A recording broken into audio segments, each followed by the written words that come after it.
Hi there. Welcome back to Chapter 4 of Dirty Numbers, the horrifying memoir of my days working at a phone sex company. I was the receptionist. I wasn't the that phone mate girl. Um, and just a reminder, this all happened 30 years ago, back in the 1990s. So you're going to hear words like answering machine and, maybe just like old fashioned words. Although I know people still use them. But anyhow, uh, we're going to get into chapter 4. Wow, page 138 already. So if you're still with me, I know chapter 3 was a doozy. Whoa. But not to say that there's still some parts coming up, but let's get to know a few people. So here we go, January 15th, 1991. You're nothing but a phone pimp. And you're nothing but an inconsiderate, selfish pig. Click. I hung up in a black rage. I was not speaking to one of the normal pigs, but to my most hated enemy, Jimmy. Remember Jimmy, my boyfriend? That scum-sucking, no-good lowlife that I lived with? We just finished having ourselves a good phone fight. And yes, I was at work, committing one of the cardinal sins. Thou shalt not use the phone for personal reasons. In the past 2 weeks, though, since the bosses had been away, Jimmy and I were burning up the company lines. None of it had been pleasant either. What was the cause of this fight? What was the cause of yesterday's fight? All I could put my finger on was that lately we weren't getting along whatsoever. I wanted to lay a whole pile of blame at his feet, but I knew the real reason for most of our fights lately. The sex shop. The sex shop was invading my home life. To start off, my shift was not conducive to Jimmy's work hours. He had a regular 9 to 5 job. The only times we saw each other were on our days off. I'd been working extra shifts, therefore I had no days off. We were managing to spend about 2 hours a week with each other, and it wasn't always quality time. Secondly, our sex life. Admittedly, when I'd first started the job, I would go home slightly titillated by some of the erotic things I'd heard. I would try and wake Jimmy up for some erotic fun, and he'd accuse me of letting the sex shop turn me on for him. He figured I was getting all worked up on while I was on the job and then coming home to use him so I could get off. So sex became tentatively approached after that. Finally, he realized my job wasn't all hot talk and good times. His sex drive went back up to its normal 2-3 times a week. But by then, the sex shop had me working double shifts all over the place. I was so gall darn sick of hearing about sex. The last thing I wanted to do was go home and expect to partake in sex. My sex drive was currently at an all-time low. Let's review our recent fight and see what went wrong.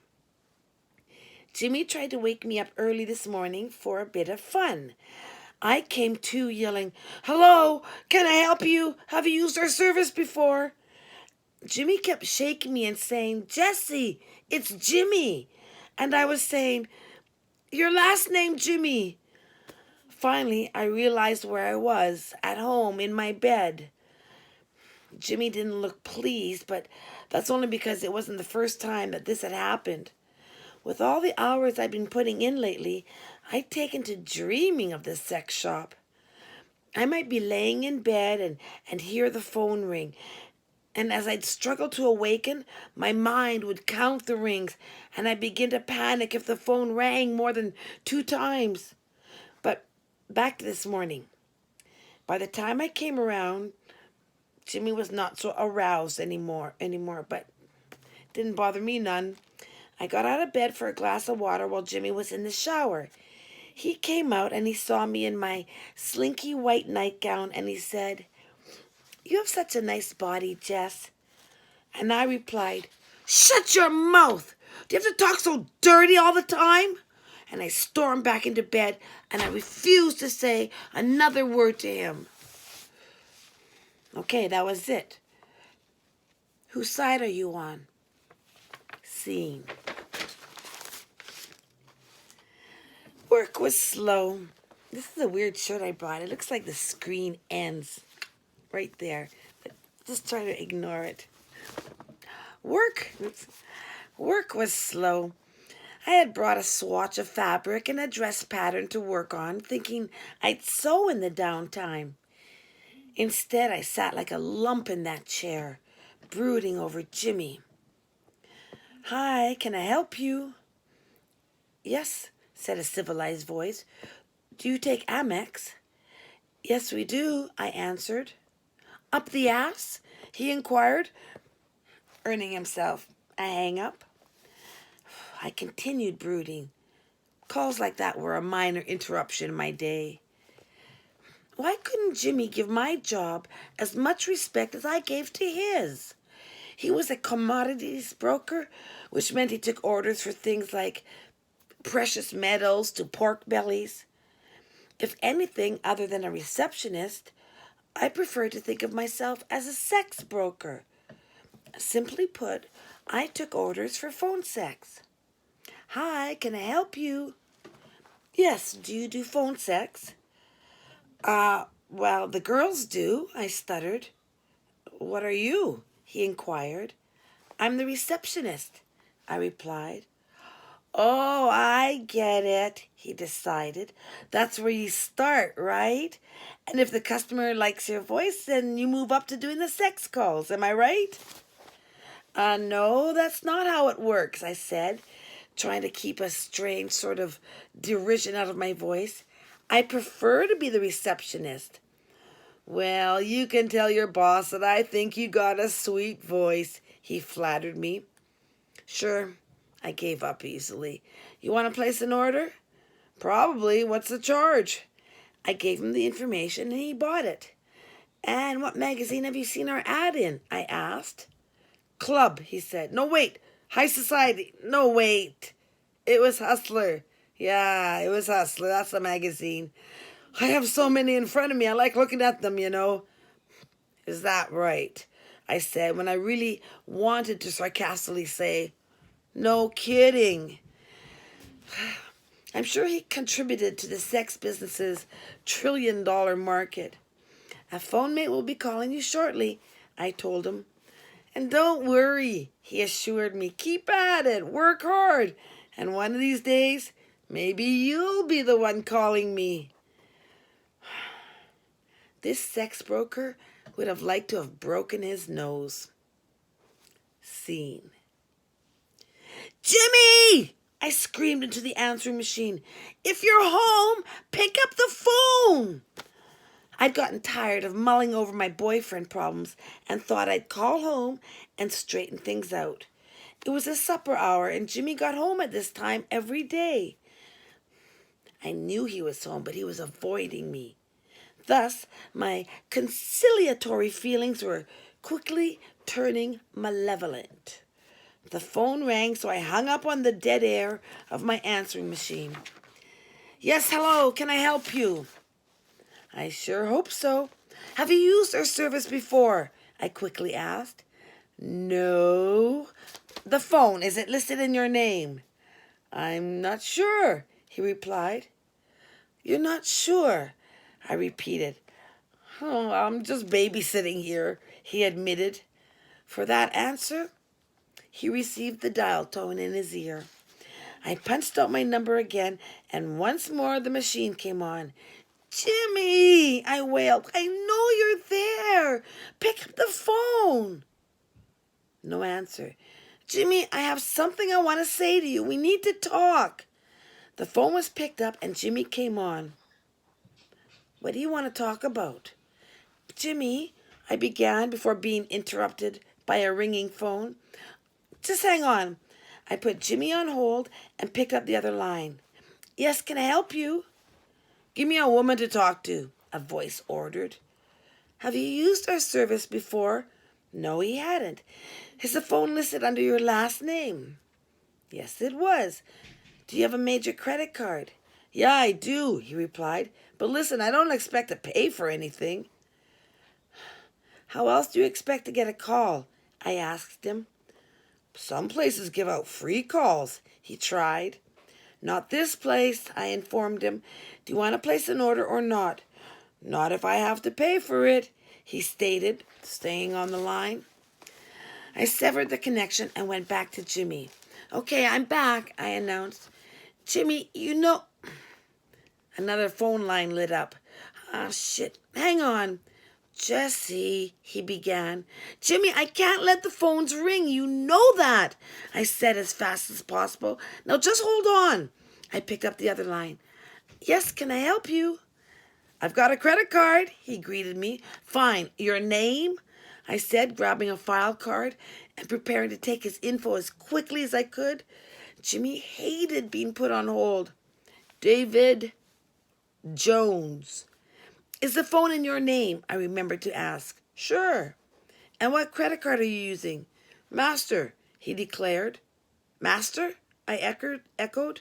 MasterCard? No, he corrected me. Master. Bait! Ah! I hung up on his sigh of pleasure and went back to Jimmy. I'm back, I said.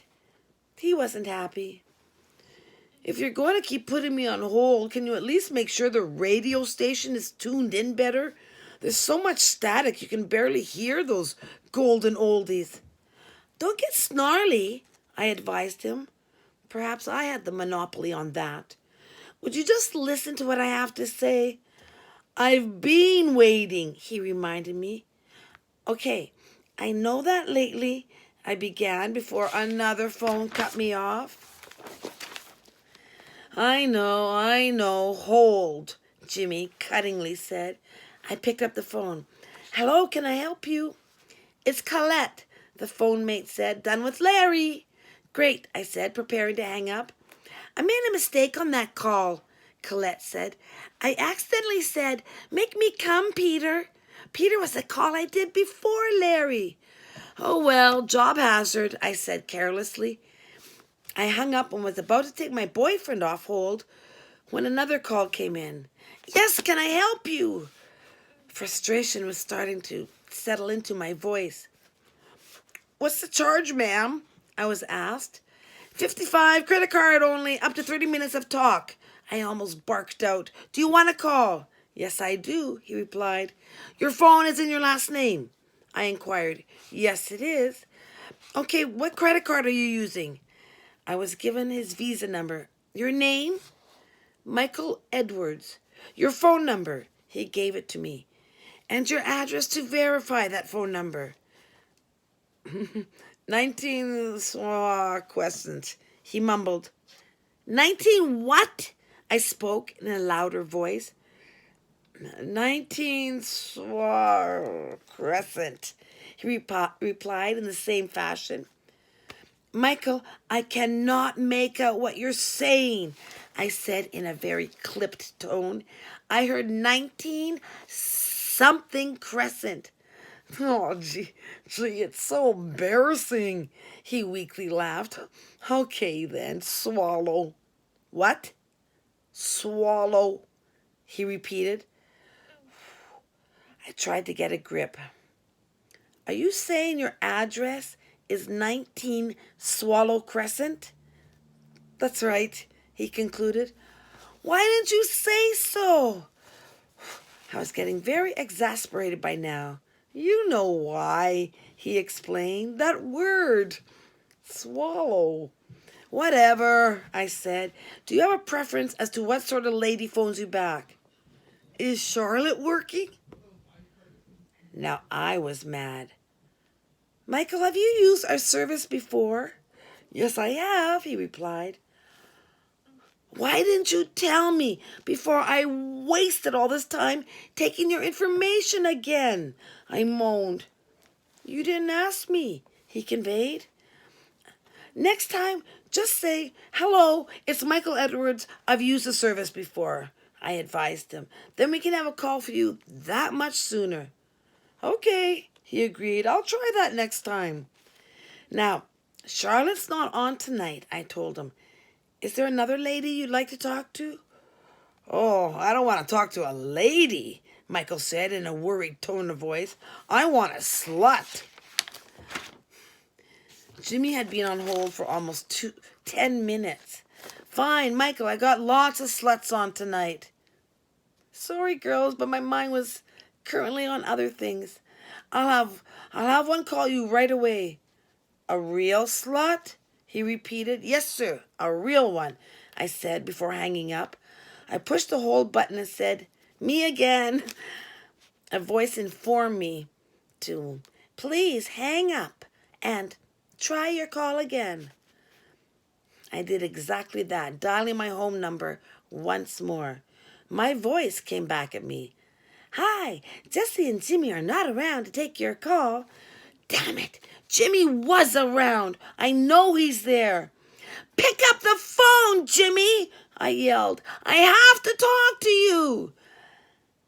And I think we're going to end it right there because we got some fun stuff coming up. So thanks for sticking with me for chapter 4 that we're on right now. And I didn't tell you the day that this takes place. Now we're on January 15th. So, okay, I'll be back with episode 2 in just a short while. See you soon. Bye.